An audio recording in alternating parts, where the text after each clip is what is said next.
ಕಾರ್ತಿಕೇಯನ ಜನನ. ಒಮ್ಮೆ ತಾರಕ ಎಂಬ ರಾಕ್ಷಸ ದೇವತೆಗಳ ಮಧ್ಯೆ ಬಿರುಗಾಳಿಯನ್ನೇ ಎಬ್ಬಿಸಿದ. ಅವನು ತನ್ನ ಅರ್ಪಣಾಭಾವದ ತಪಸ್ಸಿನಿಂದ ಬ್ರಹ್ಮನನ್ನೇ ಒಲಿಸಿ ಅಜೇಯ ಎಂಬ ವರವನ್ನು ಗಳಿಸಿದ್ದ. ಆದರೂ ಬ್ರಹ್ಮ ಇತರ ದೇವತೆಗಳಿಗೆ ತಾರಕಾಸುರನನ್ನು ಶಿವನ ಮಗ ಮಾತ್ರ ಕೊಲ್ಲಲು ಸಾಧ್ಯ ಎಂದು ತಿಳಿಸಿದ. ಹಾಗಾಗಿ ಶಿವ ಮತ್ತು ಪಾರ್ವತಿಯರ ಮದುವೆ ಆದ ನಂತರ ಒಬ್ಬ ಮಗ ಹುಟ್ಟಿದ.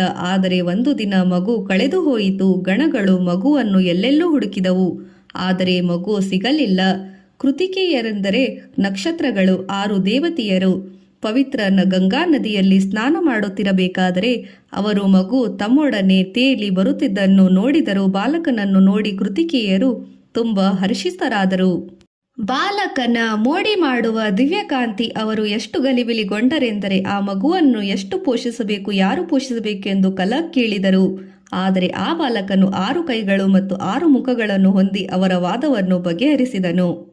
ಆಗಿನಿಂದ ಬಾಲಕನನ್ನು ಷಡಾನನ 6 ಮುಖಗಳು ಎಂದು ಕರೆದರು. ಬಾಲಕನನ್ನು ಕೃತಿಕೆಯರೇ ಬೆಳೆಸಿದರಾಗಿ ಅವನಿಗೆ ಕಾರ್ತಿಕೇಯ ಎಂಬ ಹೆಸರಿಟ್ಟರು. ಸೇನಾಪತಿ ಕಾರ್ತಿಕೇಯ.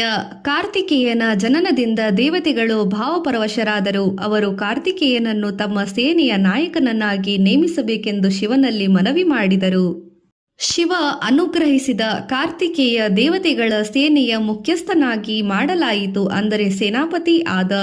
ಒಂದು ಸಮಾರಂಭ ಜರುಗಿ ಅಲ್ಲಿ ದೇವತೆಗಳೆಲ್ಲ ಕಾರ್ತಿಕೇಯನಿಗೆ ಹಲವು ಆಯುಧಗಳನ್ನು ಶಕ್ತಿಗಳನ್ನು ಕರುಣಿಸಿದರು. ಅವನ ತಾಯಿ ಪಾರ್ವತಿ ತನ್ನ ಮಗನಿಗೆ ಪ್ರಬಲವಾದ ಒಂದು ಭರ್ಜಿಯನ್ನು ಉಡುಗೊರೆಯಾಗಿ ಕೊಟ್ಟಳು. ಮೊದಲೇ ಹೇಳಿದಂತೆ ಕಾರ್ತಿಕೇಯ ಮತ್ತು ಅವನ ಸೇನೆ ತಾರಕಾಸುರನನ್ನು ಕೊಂದು ಹಾಕಲು ಹೆಜ್ಜೆ ಹಾಕಿದರು. ದೃಶ್ಯ ಭವ್ಯವಾಗಿತ್ತು. ಅಸಂಖ್ಯಾತ ರಥಗಳು, ಕುದುರೆಗಳು, ತಮ್ಮ ಸ್ವಂತ ಆಯುಧಗಳೊಂದಿಗೆ ಸೈನಿಕರು ಎಲ್ಲಾ ಬಾಣನನ್ನು ತುಂಬಿಕೊಂಡವು. ಪ್ರತಿ ದೇವತೆಯ ಸೈನ್ಯ ಕಾರ್ತಿಕೇಯನೊಂದಿಗಿತ್ತು. ಈ ಮಧ್ಯೆ ಬ್ರಹ್ಮ ಮೃತ್ಯುದೇವನ ಮಗಳು ದೇವಸೇನಳ ಬಳಿಗೆ ಬಂದ. ಕಾರ್ತಿಕೇಯನನ್ನು ತನ್ನ ಪತಿಯಾಗಿ ಮಾಡು ಎಂಬ ಶಿವನಲ್ಲಿ ಪ್ರಾರ್ಥಿಸಿ ಕೇಳಿಕೊಂಡಳು. ಶಿವ ಅವಳನ್ನು ಅನುಗ್ರಹಿಸಿದ. ಬಯಕೆ ಈಡೇರಿಸಿದ ಕೂಡಲೇ ದೇವಸೇನ ಮತ್ತು ಕಾರ್ತಿಕೇಯ ಇಬ್ಬರು ಮದುವೆ ಆದರು. ಮತ್ತು ಇದು ಕಾರ್ತಿಕೇಯ ದೇವಸೇನಾಪತಿ, ದೇವಸೇನಳ ಪತಿ ಎಂಬ ಹೆಸರು ಪಡೆದ ಬಗೆ. ಅಶೋಕ ಸುಂದರಿ, ಗಣೇಶನ ಸೋದರಿ. ಒಂದು ದಿನ ಪಾರ್ವತಿ ಶಿವನಿಗೆ ತನ್ನನ್ನು ನಂದಕಾನನ ಎಂಬ ಹೆಸರಿನ ಸುಂದರ ತೋಟಕ್ಕೆ ಕರೆದೊಯ್ಯಲು ಒತ್ತಾಯಿಸಿದಳು. ಶಿವ ಅಚ್ಚರಿಗೊಂಡ. ಆದರೆ ಅಲ್ಲಿಗೆ ಕರೆದೊಯ್ಯುವುದಾಗಿ ಪಾರ್ವತಿಗೆ ವಾಗ್ದಾನ ಮಾಡಿದ್ದ. ಪಾರ್ವತಿ ಶಿವ ಇಬ್ಬರು ಬೇಗನೆ ನಂದನಕಾನನಕ್ಕೆ ಹೋದರು. ಪಾರ್ವತಿ ಅಸಂಖ್ಯಾತ ವೈವಿಧ್ಯ ವೃಕ್ಷಗಳ ಮತ್ತು ಹೂವುಗಳನ್ನು ನೋಡಿ ರಂಜಿತಳಾದಳು. ಆ ವೃಕ್ಷಗಳ ಪೈಕಿ ಒಂದು ವಿಶಿಷ್ಟ ವೃಕ್ಷ ಇತರ ವೃಕ್ಷಗಳಿಗಿಂತ ಮೇಲು ದರ್ಜೆಯದಾಗಿತ್ತು. ಕುತೂಹಲವಾಗಿ ಪಾರ್ವತಿ ಶಿವನನ್ನು ಇದು ಯಾವ ಮರ, ಏಕೆ ಅದು ಇತರ ಮರಗಳಿಗಿಂತ ಭಿನ್ನವಾಗಿದೆ ಎಂದು ಕೇಳಿದಳು. ಅದಕ್ಕೆ ಶಿವ ಉತ್ತರಿಸಿದ, ಇದು ಒಂದು ಕಲ್ಪವೃಕ್ಷ, ಎಲ್ಲಾ ಬಯಕೆಗಳನ್ನು ಈಡೇರಿಸುವ ದೈವಿಕ ಮರ ಎಂದು ಹೇಳಿದನು. ಅದನ್ನು ಕೇಳಿ ಪಾರ್ವತಿ ಅಚ್ಚರಿಗೊಂಡಳು, ಸಂತೋಷದಿಂದ ಹೊಳೆದಳು. ಒಮ್ಮೆಲೆ ಅವಳು ಒಂದು ಗಲಿಬಿಲಿ ಬಯಕೆಯೊಂದಿಗೆ ಮುಂದಾಗಿ ತನಗೊಬ್ಬಳು ಮಗಳು ಬೇಕೆಂಬ ಆದೇಶಿಸಿದಳು. ಕೂಡಲೇ ಅವಳ ಬಯಕೆ ಈಡೇರಿ ಮರದಿಂದ ಒಬ್ಬಳು ಸುಂದರ ಹುಡುಗಿ ಹೊರಬಂದಳು. ಪ್ರೀತಿಯಿಂದ ಸಂತೋಷ ಉಕ್ಕಿ ಪಾರ್ವತಿ ಹುಡುಗಿಗೆ ಅಶೋಕ ಸುಂದರಿ ಎಂಬ ಹೆಸರಿಟ್ಟಳು. ಪಾರ್ವತಿ ಹುಡುಗಿಗೆ ಹರಸಿ, ಮುಂದೆ ನೀನು ನಹುಷ ಎಂಬ ದೊರೆಯನ್ನು ಭೇಟಿಯಾಗುವೆ ಮತ್ತು ಅವನೇ ನಿನ್ನ ಪತಿಯಾಗುತ್ತಾನೆ ಎಂದು ಅವಳಿಗೆ ಹೇಳಿದಳು. ಬಳಿಕ ಶಿವ ಮತ್ತು ಪಾರ್ವತಿಯರು ಕೈಲಾಸ ಪರ್ವತಕ್ಕೆ ಮರಳಿದರು. ಅಶೋಕ ಸುಂದರಿ ನಂದನಕಾನನದಲ್ಲಿ ವಾಸಿಸತೊಡಗಿದಳು. ಗಣೇಶ ಮತ್ತು ವಿಷ್ಣುವಿನ ಕಾಣೆಯಾದ ಶಂಖ. ತನ್ನ ಬಾಲ್ಯಕಾಲದಲ್ಲೇ ಗಣೇಶ ಕೈಲಾಸ ಪರ್ವತದಲ್ಲಿ ತನ್ನ ತಂದೆ ಗಣಗಳೊಡನೆ ಆಟವಾಡುತ್ತಿದ್ದ. ಕ್ಷೀರಸಾಗರದಿಂದ ನೀರನ್ನು ಅವನು ತನ್ನ ಸೊಂಡಿಲಿನಿಂದ ಹೀರುತ್ತಿದ್ದ. ಸಾಗರದಿಂದ ತೇಲಾಡುವ ನಾಗರಾಜ ಶೇಷನಾಗನ ಸುರುಳಿಗಳ ಮೇಲೆ ಭಗವಾನ್ ವಿಷ್ಣು ವಿಶ್ರಾಂತಿ ಪಡೆಯುತ್ತಿದ್ದನು. ಬಳಿಕ ಗಣೇಶ ಆ ನೀರನ್ನು ಮಳೆ ಸುರಿಸುತ್ತಿದ್ದನು ಎನ್ನುವಂತೆ ಗಣಗಳ ಮೇಲೆ ಸುರಿಸಿದನು. ಒಂದು ದಿನ ವಿಷ್ಣು ತನ್ನ ಪಾಂಚಜನ್ಯ ಶಂಖ, ಒಂದು ಪವಿತ್ರ ಶಂಖವನ್ನು ಕಾಣದಾದನು. ಇದರಿಂದ ಅವನಿಗೆ ಅಸಮಾಧಾನವಾಯಿತು. ಇದ್ದಕ್ಕಿದ್ದಂತೆ ಅವನು ಶಂಖದ ನಾದವನ್ನು ಕೇಳಿಸಿಕೊಂಡನು. ಆ ನಾದ ಕೈಲಾಸ ಪರ್ವತದಿಂದ ಬರುತ್ತಿತ್ತು. ಅದು ತನ್ನ ಶಂಖ ಎಂದು ಅರಿವಾಯಿತು. ವಿಷ್ಣು ಶಿವನನ್ನು ಪ್ರಾರ್ಥಿಸಿದನು.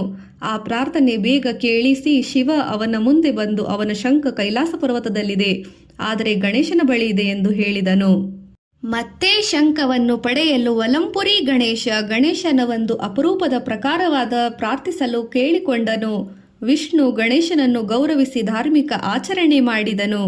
ಈ ಭಕ್ತಿಯಿಂದ ಪ್ರಭಾವಿತನಾದ ಗಣೇಶ ಶಂಕನನ್ನು ಅದರ ಸರಿಯಾದ ಯಜಮಾನನಿಗೆ ಹಿಂತಿರುಗಿಸಿದನು. ವಿಘ್ನೇಶ್ವರ ಆಗಿ ಗಣೇಶ ಅಭಿನಂದನ ಹೇಮಾವತಿಯ ದೊರೆ. ಒಮ್ಮೆ ಅವನಿಗೆ ಸ್ವರ್ಗದ ದೊರೆಯಾಗಬೇಕೆಂಬ ಆಕಾಂಕ್ಷೆ ಹುಟ್ಟಿತು. ಆದುದರಿಂದಲೇ ತನ್ನ ಗುರಿ ಸಾಧಿಸಲು ಮಹಾಯಜ್ಞಗಳನ್ನು ಮಾಡಲಾರಂಭಿಸಿದನು. ಇದು ಬೇಗ ಇಂದ್ರನಿಗೆ ತಿಳಿದು ಇಲ್ಲಿ ತನ್ನ ಸಿಂಹಾಸನ ತಾನು ಕಳೆದುಕೊಳ್ಳುವೆನು ಎಂದು ಭೀತನಾದನು. ಅವನು ಕಾಲವೇಳೆಯನ್ನು ಯಜ್ಞದಲ್ಲಿ ತೊಂದರೆಗಳನ್ನು ಸೃಷ್ಟಿಸಲು ಕಳುಹಿಸಿದನು. ಕಾಲ ತಾನೇ ವಿಘ್ನ ಎಂಬ ರಾಕ್ಷಸನಾಗಿ ರೂಪಾಂತರಗೊಂಡು ಯಜ್ಞಗಳನ್ನು ನಾಶ ಮಾಡಿದನು. ಆದರೆ ಅದು ಹತೋಟಿ ಮೀರಿ ಭೂಮಿಯ ಮೇಲೆ ಎಲ್ಲ ಪುಣ್ಯಪ್ರದ ಮತ್ತು ಉತ್ತಮ ಕಾರ್ಯಗಳನ್ನು ನಾಶ ಮಾಡತೊಡಗಿತು. ಈ ಅಸ್ತವ್ಯಸ್ತೆಯ ಶಬ್ದಗಳು ಎಲ್ಲೆಲ್ಲೂ ಕೇಳಿಸುವಂತಾಯಿತು. ರಾಕ್ಷಸನನ್ನು ತೊಡೆದು ಹಾಕಲು ಬ್ರಹ್ಮ ಭೀತರಾಗಿದ್ದ ದೇವತೆಗಳಿಗೆ ಗಣೇಶನನ್ನು ಪೂಜಿಸಲು ಸಲಹೆ ಮಾಡಿದನು. ಗಣೇಶ ಮುನಿ ಪಾಶ್ವರನ ಮಗನಾಗಿ ಜನಿಸಿದನು. ಅವನು ವಿಘ್ನಾಸುರನಿಗೆ ಸವಾಲು ಹಾಕಿ ಅವನು ಕದನ ದೀರ್ಘವಾಯಿತು. ಅವರ ಕದನವು ದೀರ್ಘಕಾಲದಲ್ಲಿ ನಡೆಯಿತು. ಆದರೆ ಕೊನೆಯಲ್ಲಿ ವಿಘ್ನಾಸುರ ತನ್ನ ಸೋಲನ್ನು ಒಪ್ಪಿಕೊಂಡನು. ಗಣೇಶನ ಹೆಸರಿಗೆ ತನ್ನ ಹೆಸರು ಸೇರಿಸಲು ಗಣೇಶನನ್ನು ಬೇಡಿಕೊಂಡನು. ಗಣೇಶನಿಗೆ ವಿಘ್ನೇಶ್ವರ ಎಂಬ ತಿಳಿಸಲಾಗಿದೆ, ಹೆಸರು ಕೂಡ ಬಂದಿದೆ. ಹೀಗೆ ಅಂದರೆ ವಿಘ್ನಗಳ ನಾಶ ಮಾಡುವವನು ಎಂದರ್ಥ. ಸಿದ್ಧಿವಿನಾಯಕ ಆಗಿ ಗಣೇಶನ ಆಶೀರ್ವಾದಗಳೊಂದಿಗೆ ಬ್ರಹ್ಮನು ಬ್ರಹ್ಮಾಂಡವನ್ನು ಸೃಷ್ಟಿಸಿದನೆಂದು ದಂತಕಥೆಗಳು ಹೇಳುತ್ತವೆ. ಬ್ರಹ್ಮನು ಬ್ರಹ್ಮಾಂಡದ ಸೃಷ್ಟಿಯಲ್ಲಿ ನಿರತನಾಗಿದ್ದಾಗ ವಿಷ್ಣು ಶೇಷನಾಗದ ಮೇಲೆ ಮಲಗಿದ್ದನು. ಅವನು ನಿದ್ರಿಸುತ್ತಿದ್ದಾಗ ಅವನ ಕಿವಿಗಳಿಂದ ಮಧು ಮತ್ತು ಕೈಟಭ ಎಂಬ ಇಬ್ಬರು ರಾಕ್ಷಸರು ಹೊಮ್ಮಿದರು. ಮಹಾಮಾಯನು ಆಶೀರ್ವಾದಗಳೊಂದಿಗೆ ಇಬ್ಬರು ರಾಕ್ಷಸರು ದೇವತೆಗಳನ್ನು ಪೀಡಿಸತೊಡಗಿದರು. ಎಲ್ಲ ದೇವತೆಗಳು ವಿಷ್ಣುವಿನ ನೆರವು ಕೋರಿ ಅವನ ಬಳಿಗೆ ಓಡಿ ಹೋದರು. ವಿಷ್ಣು ಅವರ ಮನವಿ ಕೇಳಿ ಆ ರಾಕ್ಷಸರೊಂದಿಗೆ 5,000 ವರ್ಷಗಳ ಕಾಲ ಯುದ್ಧ ಮಾಡಿದನು. ಆದರೆ ಅವರನ್ನು ಸೋಲಿಸಲು ವಿಫಲನಾದನು. ಯುದ್ಧ ಮಾಡುವಾಗ ರಾಕ್ಷಸರನ್ನು ಕೊಲ್ಲಲು ಒಂದು ಮಾರ್ಗ ತೋರಿಸಲು ಶಿವನನ್ನು ಪ್ರಾರ್ಥಿಸಿದನು. ಶಿವ ಅವನಿಗೆ ಗಣೇಶನನ್ನು ಪ್ರಾರ್ಥಿಸಲು ಸೂಚನೆ ನೀಡಿದನು. ಹರ್ಷಗೊಂಡು ಗಣೇಶ ವಿಷ್ಣುವಿನ ಕರೆಗೆ ಉತ್ತರಿಸಿ ರಾಕ್ಷಸನನ್ನು ಸೋಲಿಸಲು ಬೇಕಾದ ಶಕ್ತಿ ಸಿದ್ಧಿಗಳನ್ನು ಅನುಗ್ರಹಿಸಿದನು. ಮಹಾವಿಷ್ಣು ರಾಕ್ಷಸರನ್ನು ಸೋಲಿಸಿದನು ಮತ್ತು ಎಲ್ಲ ಸಿದ್ಧಿ ಪಡೆದನು. ಆ ಸ್ಥಳವನ್ನು ಸಿದ್ಧಟೇಕ ಎಂದು ಕರೆಯಲಾಯಿತು. ಸಿದ್ಧಿಯನ್ನು ಕರುಣಿಸಿದ ಗಣೇಶ ಸಿದ್ಧಿವಿನಾಯಕ ಎಂದು ಹೆಸರುವಾಸಿಯಾದರು. ತುಂಟ ಇಲಿ ಮೂಷಕ. ಗಣೇಶ ಹೇಗೆ ಒಂದು ಇಲಿಯನ್ನು ತನ್ನ ವಾಹನವಾಗಿ ಪಡೆದ ಎಂಬುದಕ್ಕೆ ಹಲವು ದಂತಕಥೆಗಳಿವೆ. ಒಂದು ಪುರಾಣದ ಕತೆ ಇಲ್ಲಿದೆ. ಈ ಭೂಮಿ ಮೇಲೆ ಒಮ್ಮೆ ಮೂಷಕ ಎಂಬ ಒಂದು ದೊಡ್ಡ ಹಾಗೂ ಶಕ್ತಿ ಇಲಿ ವಾಸಿಸುತ್ತಿತ್ತು. ಅದು ಆಹಾರ ಮತ್ತು ಬಟ್ಟೆಗಳು ಮತ್ತು ಕೆಲವೊಮ್ಮೆ ಜನಗಳ ಪಾದಗಳನ್ನು ಕಚ್ಚುತ್ತಾ ಸುತ್ತಾಡುತ್ತಿತ್ತು. ಇದರಿಂದಾಗಿ ಒಟ್ಟಾರೆ ವಿಪತ್ತು ಉಂಟಾಗಿತು. ಬೆಳೆಗಳ ನಾಶ ಮತ್ತು ವಸ್ತ್ರಗಳ ರಂಧ್ರಗಳನ್ನುಂಟು ಮಾಡುವುದು ಸೇರಿದಂತೆ ಅದರ ಕೆಟ್ಟ ಕೆಲಸಗಳು ಇದ್ದವು. ಪ್ರತಿಯೊಬ್ಬರ ಜೀವನದಲ್ಲಿಯೂ ಇಲಿ ಗಲಿಬಿಲಿ ಉಂಟು ಮಾಡುತ್ತಾ ತೊಂದರೆಗೊಳಗಾದ ಜನ ಇಲಿಯನ್ನು ಹಿಡಿಯಲು ಬೇಟೆ ವಿಧಾನಗಳನ್ನು ಯತ್ನಿಸಿದರು. ಆದರೆ ಅದನ್ನು ಹಿಡಿಯಲು ವಿಫಲರಾದರು. ಮೂಷಕವನ್ನು ಸಿಕ್ಕಿ ಬೀಳಿಸಲು ಅದು ತುಂಬಾ ಚಾಣಾಕ್ಷವಾಗಿತ್ತು. ಅಸಹಾಯಕ ಜನರಿಗೆ ದೈವಿಕ ಮಧ್ಯಸ್ಥಿಗೆ ಕೇಳುವುದು ಬಿಟ್ಟು ಬೇರೆ ಆಯ್ಕೆ ಇರದಾಗಿತ್ತು. ಕಡೆಗೆ ಅವರು ಭಗವಾನ್ ಗಣೇಶನನ್ನು ಪೂಜಿಸಿ, ದೇವ, ಒಂದು ಇಲಿ ವಿನಾಶ ಸೃಷ್ಟಿಸುತ್ತಿದೆ. ಅದು ಎಲ್ಲವನ್ನೂ ನಾಶ ಮಾಡಿದೆ.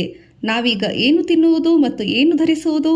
ಅದರ ಭಯೋತ್ಪಾದನೆಗೆ ಅಂತ್ಯ ಕಾಣಿಸು ಎಂದು ಮನವಿ ಮಾಡಿದರು.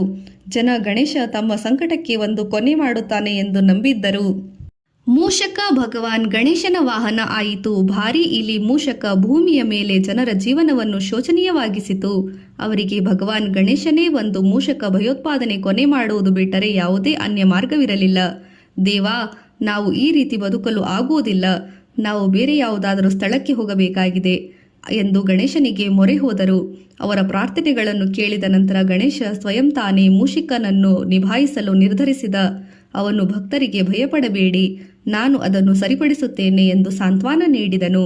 ಅವನು ಒಂದು ಹಗ್ಗದೊಂದಿಗೆ ಪಾಶವನ್ನು ತಯಾರಿಸಿ ಅದನ್ನು ಭಾರೀ ಇಲಿಯತ್ತ ಎಸೆದನು. ಮೂಷಕದ ಕತ್ತು ಬಲೆಯಲ್ಲಿ ಸಿಕ್ಕಿಕೊಂಡು ಗಣೇಶನ ಇಲಿಯನ್ನು ಎಳೆದನು. ನಿನ್ನ ಯತ್ನಗಳು ನಿರರ್ಥಕ ಎಂದು ಗಣೇಶ ಉದ್ಗರಿಸಿದನು. ಬಳಿಕ ಗಣೇಶ ಇಲಿಯ ಮೇಲೆ ಚಿಮ್ಮಿ ಒಂದು ಕುದುರೆ ಸವಾರಿ ಮಾಡುತ್ತಿದ್ದನು ಎಂಬಂತೆ ಅದರ ಮೇಲೆ ಕುಳಿತನು. ಗಣೇಶನ ಭಾರೀ ತೂಕದಡಿ ಇಲಿ ಅತ್ತಿತ್ತು ಮತ್ತು ಚಿರುಕಿತು. ಸ್ವಲ್ಪ ಹೊತ್ತಾದ ಮೇಲೆ ಗಣೇಶ ಇಲಿ ಮೇಲೆ ಕನಿಕರ ತೋರಿ ಅದರ ಬೆನ್ನಿನಿಂದ ಹಾರಿದನು.